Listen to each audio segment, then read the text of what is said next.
to spend,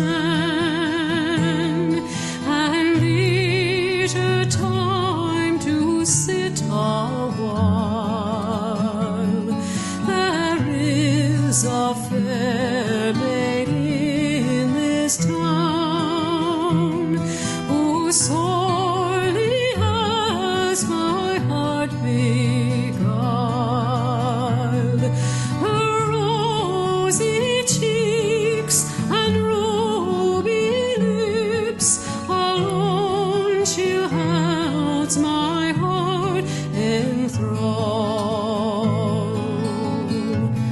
Then fill to me the parting glass. Good night, and God be with you all.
That e'er I've had, they're sorry for my going away, and of all the sweethearts that e'er I had, they'd wish me one more day to stay.